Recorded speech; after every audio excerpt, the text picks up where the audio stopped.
Good morning, everyone. I am Yeah. Cesar Fernandez Sokolic. I give you all, everybody here, a warm welcome to our first episode of Let's Talk About Marketing.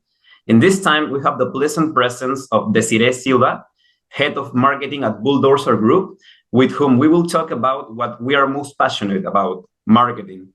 Hi, Desiree. How are you? Hi. How are you? How's everyone? I'm very happy to be here. Thank you for the invitation. I'm very, very happy as well as you. Thank you so much for being here with us. Could you tell us briefly a little bit about your marketing background before we move on to the first question? Well, I moved. I'm not technically. I'm from Venezuela actually, and I came to Miami 8 years ago. Since I arrived in 2014, I started working in a group of hospitality. The name was the Restaurant Group until like a month ago that I changed the group of hospitality and now I'm with Bulldozer Group. So basically my experience in Miami has been always in hospitality group, like restaurants kind of marketing. And before in marketing and before in Venezuela, I used to do pharmaceutical industry. Before that, I worked in a TV channel, and before that, I worked in I don't remember. I mean, it's different industries always. Wow, pretty much a lot of industries. I would say that you have an interesting background. I'm very pleased to have you here. So let's start right away with the first marketing question. So let me tell you something, Desiree. A couple of weeks ago, I was listening to a business conversation, and one marketer said to the other one, "You know what? Now I sense that marketing is becoming more of promising too much. And when the customer already has the type of good, whether it's a product or service, it's not as they expected." What do you think about this? Unfortunately, I mean, yes or no, that could happen. There is some time that I don't know if the marketing will be the person in charge of doing like the exaggeration of things. Sometimes it's more like the sales style, like they are so aggressive in some points that maybe exaggerate a little bit. But I don't think I mean a real marketer, like a very passionate and with a very good ethical, like a very ethical person will never take advantage of anything, no, will not manipulate people. On the contrary, we try to satisfy necessity. Right. In any other industry, we always try to satisfy that and necessity of our client. Could be a guest, could be I mean, depending of the person that you want to target, but yes, it's always to satisfy the necessity that we have. Right. I would say I completely agree with you, Desiree. I would say that the aim of marketing is building long-term relationships.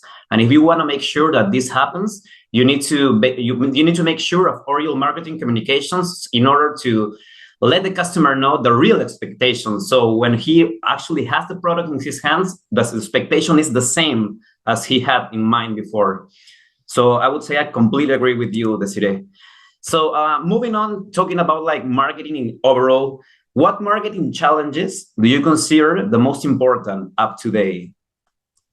I think right now the principal challenge is to be innovative. With all the social media explosion that we have, so many channels that you can use, Twitter, Instagram, TikTok, and there is another one that I don't remember the name, Facebook that we already know. But there is so many different ways that you can be creative. And for example, from my perspective, which is the restaurant industry, it's always a challenge how you can tell the same stories in different ways. Because in restaurant industry, you want to always provide at least um, the best guest service or the best dining experience. But there is nothing. I mean, there is nothing else. Like it's always the same menu, but how you can make that menu always attractive for the people. So it's being innovative. You have to innovate. You have to tell the story differently every time and try to catch like something. Try to bring something different to that target that you want to reach. Right. Storytelling, right? It's so important that to create a concise story that resonates with our audience, that we can keep them attracted to our type of good. I would say I absolutely agree with that, Desiree. I have another question for you. This is more, we're now moving from general marketing to digital marketing itself. Talking about digital marketing, which digital channel do you think drives more conversions? I know this is a tricky question because this depends a lot of the industry, but in general, which digital channel do you think drives the most conversions? You know, if before I was in the restaurant industry, for sure, I would say social media. However, being in the restaurant industry has shown me, I mean, always, Google is a good platform to like internet, the searching, it's important, but it's very expensive. Social media is more, should be more natural. You have different channels to play with. But with the restaurant industry, I've learned there are so many other places that are digital that you can target people. Digital menus, for example. I had one of my brands that I have to create beautiful menus, digital marketing, beautiful menus that when they come to see the restaurant, they actually make something appealing. Is find the right platform to create those like beautiful designs. So there are so many things in the term of digital that you can do that depending of the industry that you work with, you may find other platforms that is not necessarily social media or Google Ads or I don't know, something, websites. I mean, Right. it could be different. Right, absolutely. I completely agree with you. And going back to your point, social media marketing nowadays has become so important, so crucial because mostly everybody's there, right? Everybody has a cell phone. Everybody checks their email twice or more than 10 times a day, and even their social media platforms, right? When you see a notification, you go crazy. You want to see what is going on, what are the latest news. And it's compared to other digital channels, social media offers a low investment there. So yeah, I also completely agree with you, Desiree. So continuing in the digital marketing questions, can you please tell us two common mistakes that you have seen throughout the years that marketers have been making? I think it's a little more, it's like repeating a little bit myself about the being innovative. I think one of my mistakes in the past, I'm going to talk about myself, not even about other people, but myself is Mhm. sometimes if when you find something that works good for you, sometimes you stick there too much time. And when you talk about digital marketing, it's changing so constantly and so quickly. Even if you do like a social media ad, maybe something is trendy today, it's trendy tomorrow, but it might not be trendy the day after tomorrow. So it's like you have to be in a constant look for what you can do next.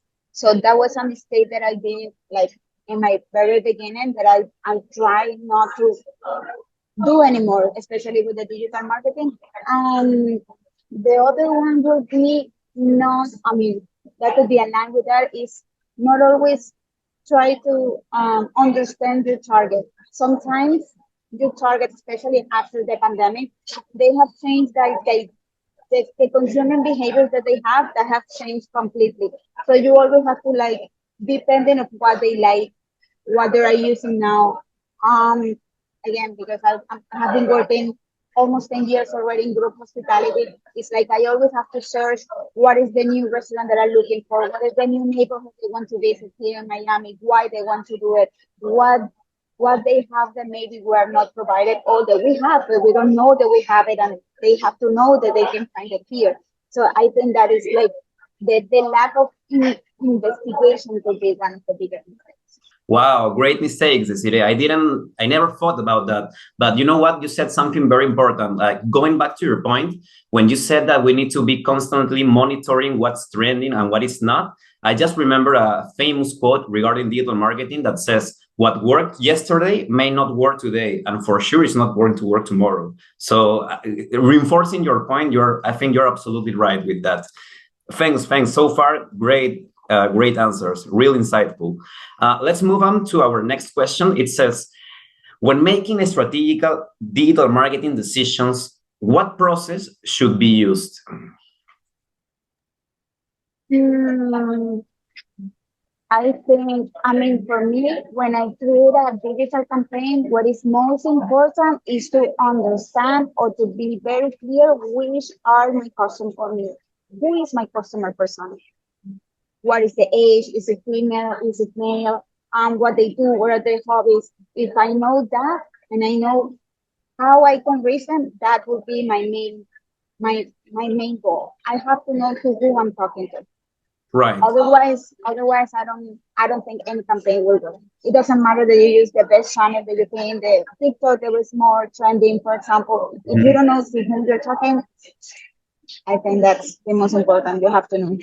I agree with you. Like talking about the strategic marketing decisions, we need to be very careful in understanding what are the behavioral and psychographic factors that are resonating with our target audience. Because people think that the most important ones are geographic and demographic, which in fact that is so common, so usual that it doesn't make a difference, right?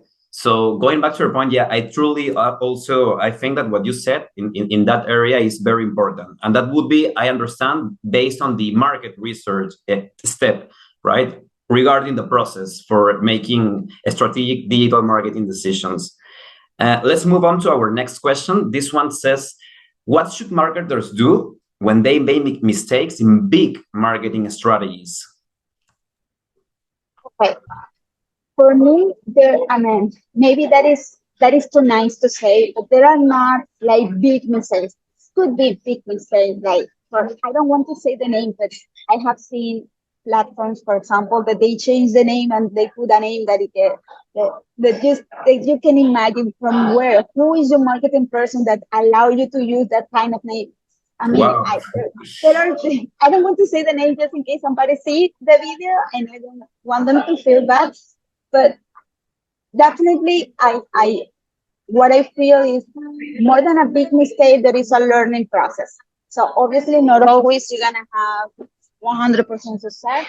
Obviously, everyone that creates an strategy make it with the passion and with the idea to reach the 100 or even more than 100% success. So if it's not something that happens, there is a learning process that if you don't know, if you don't make that mistake, you will not learn what you have to do and do it better. So that is always important to understand that not always it's gonna be perfect. So I mean, there is a little of everything. So I prefer not to call it like a big fail. It's more like a learning process. We are in a learning process. Right. We're always learning. Even if you think that you have like top marketing skills and knowledge, we're always learning. Like, as you said, what worked yesterday may not work today. And also we need to be adapting our marketing strategy to see what worked and what didn't work. So we can adapt it for our future marketing campaigns and strategies. Thanks for that, Desiree. Let's move on. Let's talk about something more specific, which is KPIs, which is something very, very important in terms of measuring our campaigns. What KPIs do you consider the most important, the most crucial for top, middle, and bottom of the funnel? Okay, that's a very important one. For I think what I look for the most, I mean, depending on the campaign that I'm reaching, definitely the conversion, how many conversions I'm reaching. In my industry, the conversion could be a delivery order that was successful, could be a reservation made, could be the purchase of a ticket for an special event on the restaurant. So that's one that I obviously that is very important for us, like at the very very end.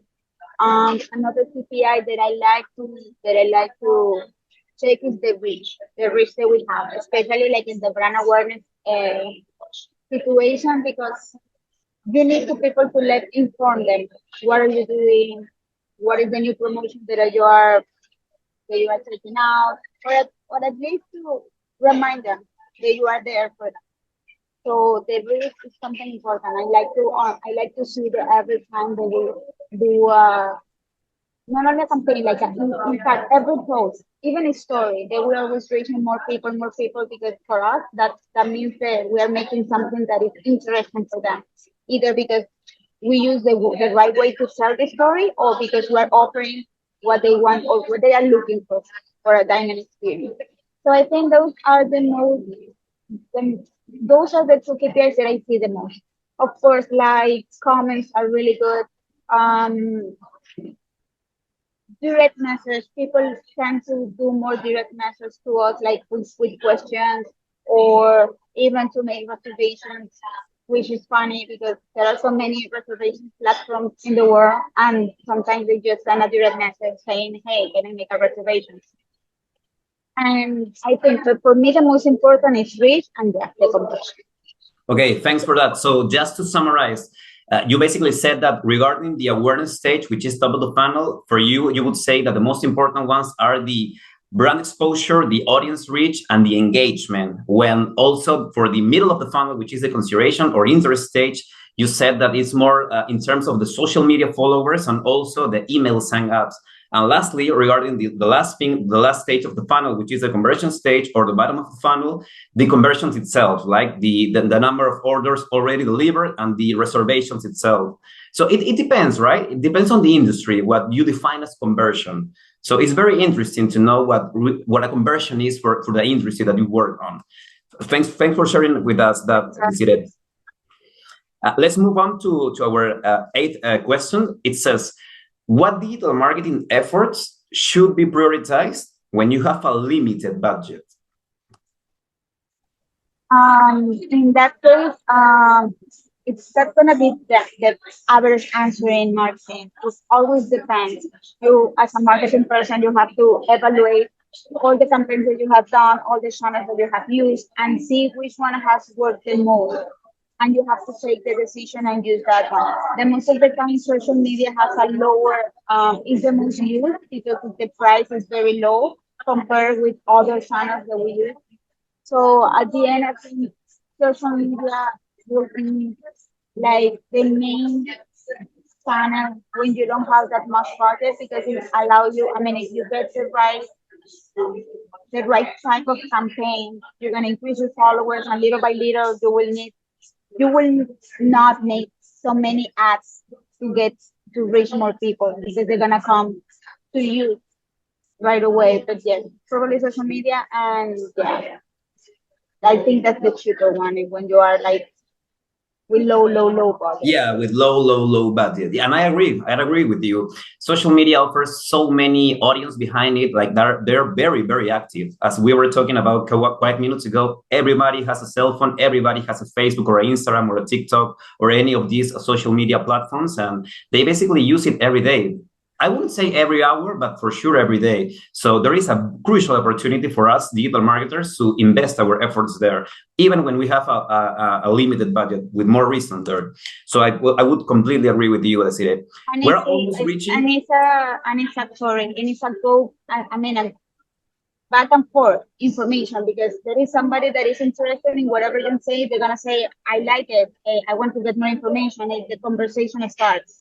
So it's very instant. I mean, you see the results like more immediately than other channels. Right, you see results right away, so you can basically know what type of content resonated the most, what type of content didn't like the audience, so you can have a better idea for your next organic or paid post on social media. I completely agree with you. As I was saying, we're almost reaching, unfortunately, the last minutes of our podcast. I would like to ask you about this topic, AI, artificial intelligence, which has been so used for marketers, designers, and almost every professional. I would like to ask you, Desiree, to what extent do you consider that AI is a mandatory marketing tool? I don't consider mandatory tool, but definitely I would recommend it to use it first because it's a demonstration of what technology can do for you and for anyone else. I have seen a lot of videos in social media, by the way, and there is people even joking about like first, and everyone can be a marketer just because the AI, and second of all, and like you don't have to study marketing just because the AI, which is for me completely not true. I mean, I Me use it, too. of For me course. too. I mean, I use it, of course, because in those moments that your brain cannot do it anymore, it's a really good tool to help you like move forward. But if there is not a brain, like a good marketing brain behind of that questions that you do with ChatGPT or whatever platform you use for AI, because there is a tons of them. Millions, almost millions. Yeah. You probably yes, you will have someone that maybe did not study and did not know, and in some point will could do or not like a good job, but you will not have the results that you are looking for. And then in some point that will be something. I mean, the client not the client, but the company will see because you don't have that strategic mind. So definitely the study is needed. Definitely the passion for the brand, for the career is needed. But there are really good tools that can help you to continue to the work that you do and do it better, which is fine. Right.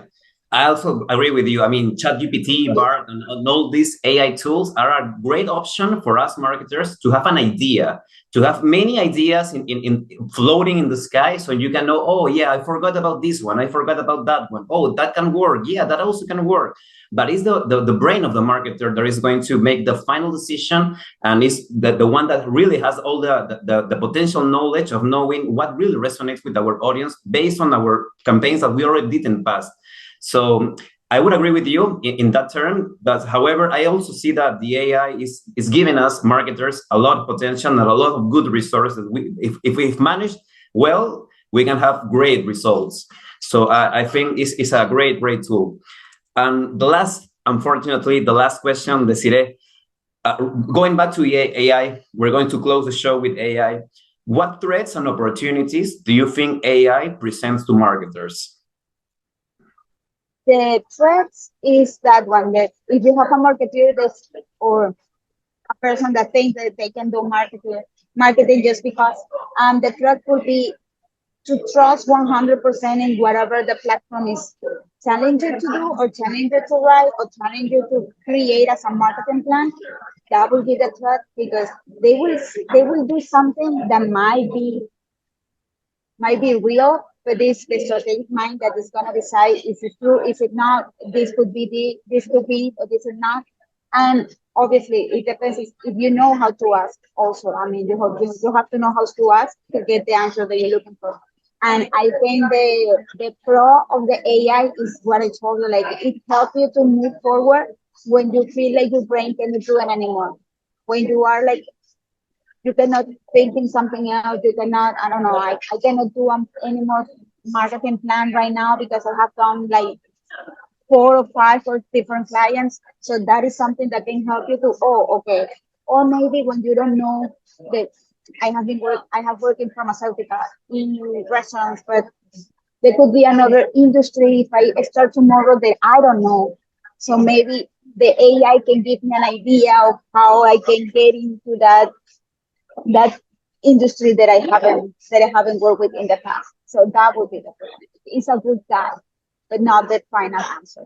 Right. Completely agree with you. And also going back to your point, that you said, that it is very important that if we're going to use, for example, ChatGPT, BART, or any other language model AI tools, we need to know how to ask these tools, right? We need to be very specific. And we know that almost every marketer nowadays has been using ChatGPT or any other of these tools. We're going to leave the podcast with one crucial recommendation for marketers. When using ChatGPT or AI, before you put the prompt, you need to tell the AI, act as a digital marketing specialist or behave as a digital marketing professional. Why? Because this before prompt is going to make the AI tool understand that he needs to be more precise, more specific at talking about marketing. So we, as a final insight, we're going to have a better product, a better result. And of course, that is the end of the AI. And now the brain of the marketer needs to see what really worked and what didn't work. So I completely agree with you, Desiree.